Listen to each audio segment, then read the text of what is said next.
Hi, I'm Caleb Giddings from Gun Nuts Media, and today's video is a subject that is fairly near and dear to my heart because I've been involved with it for so long.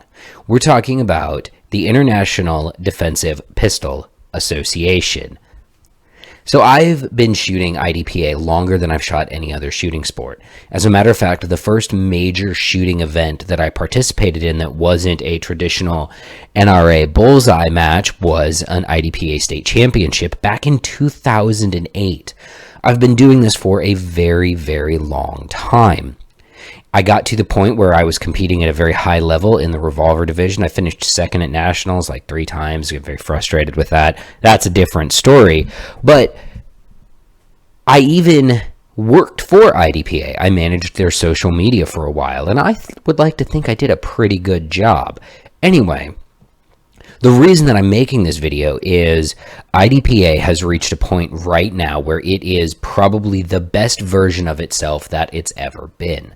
They've done some rule changes, they've added some new divisions, and in my opinion, this is the best version of IDPA we've ever had, all right? Some of the changes that they've made recently, they changed the point structure so that you get 1 second of penalty times for every point down. I think that's good for a sport that is trying to reinforce the idea of being defensive oriented, because it goes to this whole concept of how in a real defensive shooting, you're not going to shoot so fast that you outrun your headlights. And that's a completely different video that we can get into later, but it's something that I've discussed on other channels. So I like that. I like that they've done away with the imaginary cover calls where if your foot was this far over based on the interpretation of the safety officer, you got a 3-second penalty. They use fault lines now, and that's better. Fault lines are better. Period, full stop, fault lines are better. I like that they've added 2 new divisions. I like that they've added carry optics so that people who put dots on their guns can compete with their carry gun in IDPA. And I even like that they've added PCC, even though I think PCC is a weird division, but I like that they added it because people like to shoot it. But I don't think it's perfect. I think that there are 3 small improvements IDPA could make where they could become really the shooting sport of choice for Gun Culture 2.0. Because when you look at Gun Culture 2.0, their reason for carrying guns is defensive shooting. Gun Culture 2.0 is where you get your Instagram instructors and most of your gun bunnies, and the people that are attracted to that sort of shooting sport don't necessarily have a place to go, but IDPA could be that place. And I think it would be good for the sport, because if there's one thing that you do see at IDPA matches, it's that the crowd there is a little bit older. When I go to a major IDPA match, I'm frequently one of the younger shooters there, and I'm closer to 40 than I am to 30. So let's talk though. What can IDPA do? What are these 3 changes, 3 ways to improve IDPA? Number 3, make the stages slightly longer. Right now, IDPA has an 18-round limit on stages. So no stage can be longer than 18 shots fired, required to be fired, I should say, because you can usually shoot a lot more than that if there's steel or if you're dumping rounds or things like that. But anyway, the idea behind that was it was an arbitrary limit set up to make the sport not turn into the sort of run-and-gun hose fest that you sometimes do see in USPSA matches. And I think if we're honest with ourselves, we've all been to a USPSA match that was all 32-round open field courses, and it's not fun. But that's not the point. The point is that I think IDPA could do with slightly longer stages. Just give me 6 more rounds. Take the stage to 24 rounds. Give me that max round count of 24 rounds, and it makes things more interesting because in the higher capacity divisions like SSP and ESP, it does actually affect the strategy. So it would make the sport more challenging across the board and also give stage designers more opportunity to do creative things. Now, I know what you're going to say. You might be saying, but Caleb, 24 rounds isn't realistic for a defensive shooting situation. Listen, Neither is 18 rounds, all right? If you have a gunfight as a private citizen that requires you to shoot 9 people twice, you're not just going to make the local news. You're not just going to make CNN. You're going to get a Wikipedia page just about your gunfight, okay? That's completely ridiculous. An 18-round gunfight involving 10 participants or 6 participants or whatever is so far outside the realm of the average statistic civilian shooting that it's completely ridiculous to say that this 18-round stage is somehow defensive justified. So give me 24-round stages, all right? You don't need to go full hog USPSA 30-plus round stages, but I think 24 makes it interesting, and it forces you to change your strategy in stock service pistol and enhanced service pistol, and also in the other divisions as well, but especially the 2 higher capacity divisions. Now, the second improvement that I would want goes hand in hand with that, and that's give me 15-round magazines in stock service pistol and carry optics.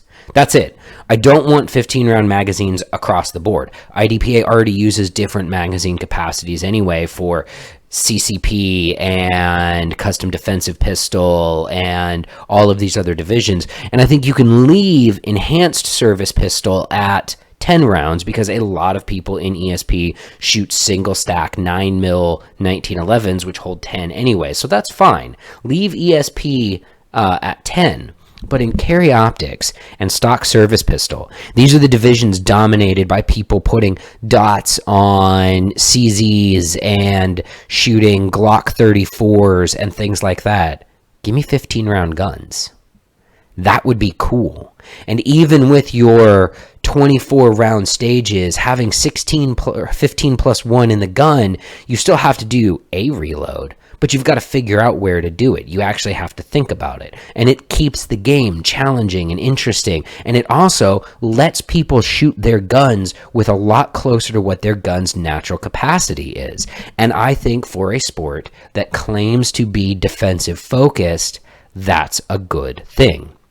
So, give me longer stages and more bullets in the gun, and I think we are at a great start. Now, that brings me to the number one thing that I want IDPA to do. Number one, all right? And if IDPA did none of these other things, if they didn't give me 15-round magazines and they don't give me longer stages, but they do this one thing, great. You would immediately become the most relevant shooting sport in terms of defensive shooting. Immediately. Guaranteed. Allow appendix carry. Number one. Allow appendix carry. All right. Look, it's 2019, guys. Appendix carry is the way gun culture 2.0 carries their guns, at least a large enough part of it, that to not give them a place to do that in the shooting sport that brands itself as defensive is ridiculous. Look, I've even got the rules written for you for appendix carry if you want to make sure that you have a level playing field. Holster section, appendix carry holsters. Appendix carry holsters are legal. Magazines may be carried anywhere on the body, forward or behind the hip when using an appendix carry holster. Concealment garment must be a closed front concealment garment such as a t-shirt or sweatshirt. Done. Stop. Good. I wrote your appendix carry rule for you, IDPA. Thank you. But seriously, it's 2019. All right, there's no reason that the shooting sport that brands itself as the defensive shooting sport isn't allowing the kind of concealed carry that is most popular with gun culture 2.0. There's a reason why dudes go shoot USPSA from appendix carry in limited and score minor. It's because they don't fucking have a place to do it. Give them that place to do it. Let them come to IDPA and shoot their Glock 34 with a dot with a 15-round magazine and carry optics from appendix. They have to use a closed front concealment garment, but they can carry their mags anywhere on their body. Boom, done, relevant. That's it.